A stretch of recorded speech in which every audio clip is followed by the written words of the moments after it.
തെരഞ്ഞെടുപ്പിൽ വലിയ പ്രതീക്ഷയാണ് ഉള്ളത് എന്നാണ് തുഷാർ വെള്ളാപ്പള്ളി പറയുന്നത്.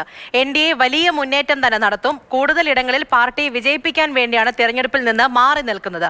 മറ്റ് സ്ഥാനാർത്ഥിക്ക് വേണ്ടി സജീവമായി പ്രവർത്തിക്കാൻ ഇറങ്ങുന്നതായിരിക്കും.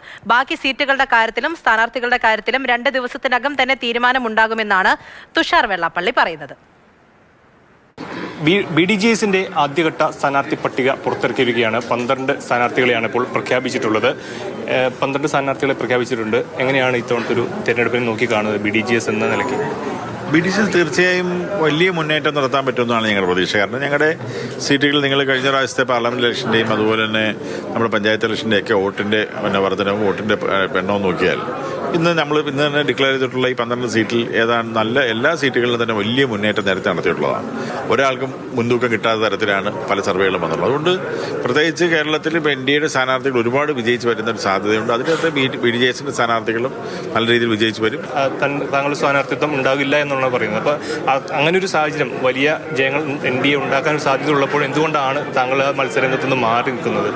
വലിയ ജയം ഉണ്ടാക്കണമെന്നുണ്ടെങ്കിൽ നമ്മൾ മാറി നിന്ന് പ്രവർത്തിച്ചാൽ നടക്കത്തില്ലല്ലോ. ഞാൻ പോയി മത്സരിച്ചാൽ ഒരു സ്ഥലത്തല്ലേ വിജയിക്കാൻ പറ്റൂ. പക്ഷേ അതേസമയം ഞാൻ മാറി നിന്ന് ബാക്കിയുള്ള എല്ലാവർക്കും വേണ്ടി വർക്ക് ചെയ്യുമ്പോൾ ഞാൻ ഒരാൾ ജയിക്കുന്നതിന് പകരം എനിക്ക് 5, 10, 8 പേരെ ജയിപ്പിച്ചെടുക്കാൻ കഴിയും.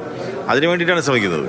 ഈ തീരുമാനം അന്തിമമാണോ മത്സരിക്കില്ല എന്നുള്ളത് തീരുമാനം? അത് ഞങ്ങൾ ഇപ്പം വർക്കിൻ്റെ ഫൈനൽ സ്റ്റേജ് നിൽക്കുകയല്ലേ. ഞങ്ങൾ ഇനിയിപ്പോൾ പ്രത്യേകിച്ച് മത്സരിക്കാനുള്ള തീരുമാനത്തിലേക്കില്ല.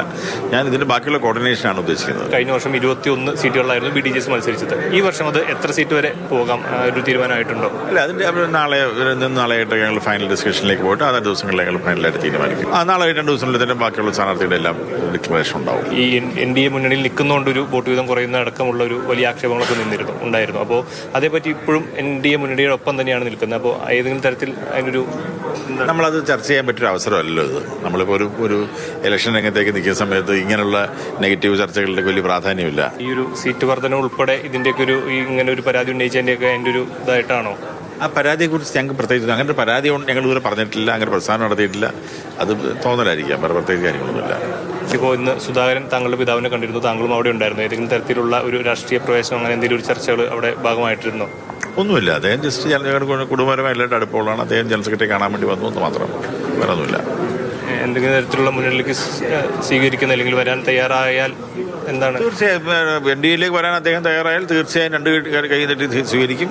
അദ്ദേഹം NDAയുടെ സ്ഥാനാർത്ഥിയെ മത്സരിച്ചാൽ 100% ജയിക്കുന്ന സ്ഥാനാർത്ഥിയാണ് അദ്ദേഹം. വരും ദിവസങ്ങളിൽ മുഴുവൻ സ്ഥാനാർത്ഥികളെയും പ്രഖ്യാപിച്ച് പൂർണ്ണതോതിൽ ഇലക്ഷനിലോട്ട് ഇറങ്ങാനാണ് BDJSന്റെ തീരുമാനം. Nikhil Joseph, Vishnu Prakash, Mathrubhumi news, Alappuzha.